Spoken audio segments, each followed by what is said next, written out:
I'm speaking to you tonight from the Oval Office. Before I begin, let me speak to important news from earlier today.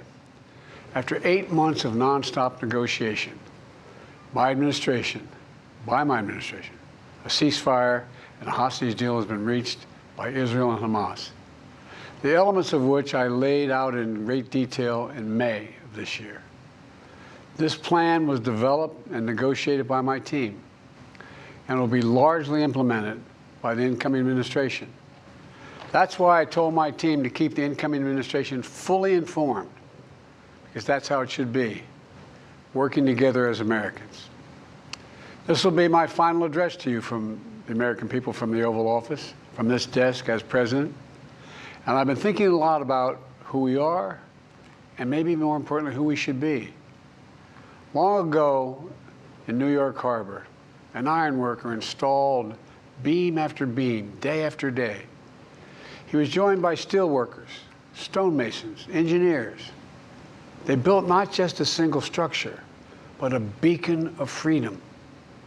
The very idea of America was so big, we felt the entire world needed to see. The Statue of Liberty, a gift from France after our Civil War. Like the very idea of America, it was built not by one person, but by many people, from every background and from around the world. Like America, the Statue of Liberty is not standing still. Her foot literally steps forward atop a broken chain of human bondage. She's on the march, and she literally moves. She was built to sway back and forth to withstand the fury of stormy weather, to stand the test of time because storms are always coming. She sways a few inches, but she never falls into the current below. An engineering marvel. The Statue of Liberty is also an enduring symbol of the soul of our nation. A soul shaped by forces that bring us together and by forces that pull us apart. And yet through good times and tough times, we've withstood it all. A nation of pioneers and explorers, of dreamers and doers, of ancestors native to this land, of ancestors who came by force, a nation of immigrants who came to build a better life, a nation holding the torch of the most powerful idea ever in the history of the world, that all of us are created equal, that all of us deserve to be treated with dignity, justice, and fairness, that democracy must defend and be defined and be imposed, moved in every way possible. Our rights, our freedoms, our dreams. But we know the idea of America, our institution, our people, our values that uphold it are constantly being tested. Ongoing debates about power and the exercise of power, but whether we lead by the example of our power or the power of our example, whether we show the courage to stand up to the abuse of power or we yield to it. After 50 years at the center of all of this, I know that believing in the idea of America means respecting the institutions that govern a free society, the presidency, the Congress, the courts, a free and independent press, institutions that are rooted, they just might not reflect the timeless words, but they echo the words of the Declaration of Independence. We hold these truths to be self-evident. Rooted in the timeless words of the Constitution, we the people. Our system of separation of powers, checks and balances, it may not be perfect, but it's maintained our democracy for nearly 250 years. Longer than any other nation in history that's ever tried such a bold experiment. In the past 4 years, our democracy has held strong. And every day I've kept my commitment to be president for all Americans through one of the toughest periods in our nation's history. I've had a great partner in Vice President Kamala Harris. It's been the honor of my life to see the resilience of essential workers getting us through a once-in-a-century pandemic. The heroism of service members and first responders keeping us safe. The determination of advocates standing up for our rights and our freedoms. instead of losing their jobs to an economic crisis that we inherited, millions of Americans now have the dignity of work. Millions of entrepreneurs and companies creating new businesses and industries, hiring American workers, using American products. And together, we've launched a new era of American possibilities. One of the greatest modernizations of infrastructure in our entire history, from new roads, bridges, clean water, affordable high-speed internet for every American. We invented the semiconductor, smaller than the tip of my little finger, and now is bringing those chip factories and those jobs back to America where they belong, creating thousands of jobs. Finally, giving Medicare the power to negotiate lower prescription drug prices for millions of seniors. And finally, doing something to protect our children and our families by passing the most significant gun safety law in 30 years and bringing violent crime to a 50-year low, meeting our sacred obligation to over 1 million veterans so far who are exposed to toxic materials, and to their families, providing medical care and education benefits and more for their families. You know, it will take time to feel the full impact of all we've done together. But the seeds are planted, and they'll grow and they'll bloom for decades to come. At home, we've created nearly 17 million new jobs, more than any other single administration, a single term. More people have health care than ever before. And overseas, we've strengthened NATO. Ukraine is still free. And we pulled ahead of our competition with China, and so much more. I'm so proud of how much we've accomplished together for the American people. And I wish the incoming administration success, because I want America to succeed.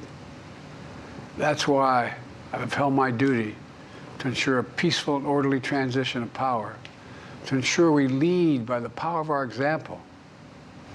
I have no doubt that America is in a position to continue to succeed. That's why my farewell address tonight, I want to warn the country of some things that give me great concern. And this is a dangerous that's a dangerous concentration of power in the hands of a very few ultra-wealthy people. And the dangerous consequences if their abuse of power is left unchecked. Today, an oligarchy is taking shape in America of extreme wealth, power, and influence that literally threatens our entire democracy, our basic rights and freedoms, and a fair shot for everyone to get ahead. We see the consequences all across America, and we've seen it before, more than a century ago. But the American people stood up to the robber barons back then and busted the trusts. They didn't punish the wealthy. They just made the wealthy play by the rules everybody else had to. Workers want rights to earn their fair share. You know, they were dealt into the deal, and it helped put us on a path to building the largest middle class and the most prosperous century any nation in the world has ever seen. And we've got to do that again. In the last 4 years, that is exactly what we've done. People should be able to make as much as they can, but play by the same rules, pay their fair share of taxes. So much is at stake. Right now, the existential threat of climate change has never been clearer. Just look across the country, from California to North Carolina. That's why I signed the most significant climate and clean energy law ever in the history of the world, and the rest of the world is trying to model it now. It's working, creating jobs and industries of the future. Now, we've proven we don't have to choose between protecting the environment and growing the economy. We're doing both. The powerful forces want to wield their unchecked influence to eliminate the steps we've taken to tackle the climate crisis, to serve their own interest for power and profit. We must not be bullied into sacrificing the future of our children and our grandchildren. We must keep pushing forward and push faster. There's no time to waste. It's also clear that American leadership in technology is an unparalleled source of innovation that can transform lives. We see the same dangers of the concentration of technology, power, and wealth. You know, his farewell address, President Eisenhower spoke of the dangers of the military-industrial complex. He warned us then about, and I quote, the potential for the disastrous rise of misplaced power, end of quote. 6 decades later, I'm equally concerned about the potential rise of a tech-industrial complex that could pose real dangers for our country as well. Americans are being buried under an avalanche of misinformation and disinformation, enabling the abuse of power. The free press is crumbling. Editors are disappearing. Social media is giving up on fact-checking. The truth is smothered by lies told for power and for profit. We must hold the social platforms accountable to protect our children, our families, and our very democracy from the abuse of power. Meanwhile, artificial intelligence is the most consequential technology of our time, perhaps of all time. Nothing offers more profound possibilities and risks for our economy and our security, our society, for humanity. Artificial intelligence even has the potential to help us answer my call to end cancer as we know it. But unless safeguards are in place, AI could spawn new threats to our rights, our way of life, to our privacy, how we work, and how we protect our nation. We must make sure AI is safe and trustworthy and good for all humankind. In the age of AI, it's more important than ever that the people must govern. And as the land of liberty, America, not China, must lead the world in the development of AI. You know, in the years ahead, it'll help to be, it's going to be up to the presidency, the Congress, the courts, the free press, and the American people to confront these powerful forces. We must reform the tax code, not by giving the biggest tax cuts to billionaires, but by making them begin to pay their fair share. We need to get dark money. That's that hidden funding behind too many campaigns contributions. We need to get it out of our politics. We need to enact an 18-year time and term for the strongest ethics reforms for our Supreme Court. We need to ban members of Congress from trading stock while they're in the Congress.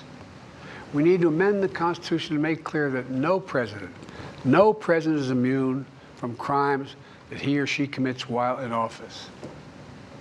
The president's power is not limited. It's not absolute, and it shouldn't be. And in a democracy, there's another danger to the concentration of power and wealth. It erodes a sense of unity and common purpose. It causes distrust and division. Participating in our democracy becomes exhausting and even disillusioning. And people don't feel like they have a fair shot. We have to stay engaged in the process. I know it's frustrating. A fair shot is what makes America, America. Everyone's entitled to a fair shot. Not a guarantee, but just a fair shot. An even playing field. Going as far as your hard work and talent can take you. We can never lose that essential truth, remain who we are. I've always believed, and I've told other world leaders, America can be defined by one word: possibilities. Only in America do we believe anything is possible. Like a kid with a stutter from modest beginnings in Scranton, Pennsylvania, and Claremont, Delaware, sitting behind this desk in the Oval Office as President of the United States. That's the magic of America. It's all around us. Upstairs in the residence of the White House, I've walked by a painting of the Statue of Liberty I don't know how many times. In the painting, there are several workers climbing on the outstretched arm of the statue that holds the torch. It reminds me every day I pass it of the story and soul of our nation and the power of the American people. There's a story of a veteran. This is a veteran, a son of an immigrant, whose job was to climb that torch and polish the amber panes so rays of light could reach out as far as possible. He was known as the keeper of the flame. He once said of the Statue of Liberty, quote, "speaks a silent universal language, one of hope that anyone who seeks and speaks freedom can understand." Yes, we sway back and forth to withstand the fury of the storm, to stand the test of time. A constant struggle, a short distance between peril and possibility. But what I believe is the America of our dreams is always closer than we think. And it's up to us to make our dreams come true. Let me close by stating my gratitude to so many people, to the members of my administration, as well as public service and first responders across the country and around the world. Thank you for stepping up to serve. To our service members and your families, it's been the highest honor of my life to lead you as Commander-in-Chief. And of course to Kamala and our incredible partner, the historic Vice President. She and Doug have become like family, and to me, family's everything. My deepest appreciation to our amazing First Lady who's with me in the Oval today, for our entire family. You're the love of my life and the lives of my love. My eternal thanks to you, the American people. After 50 years of public service, I give you my word. I still believe in the idea for which this nation stands. A nation where the strength of our institutions and the character of our people matter and must endure. Now it's your turn to stand guard. May you all be the keeper of the flame. May you keep the faith. I love America. You love it too. God bless you all. And may God protect our troops. Thank you for this great honor.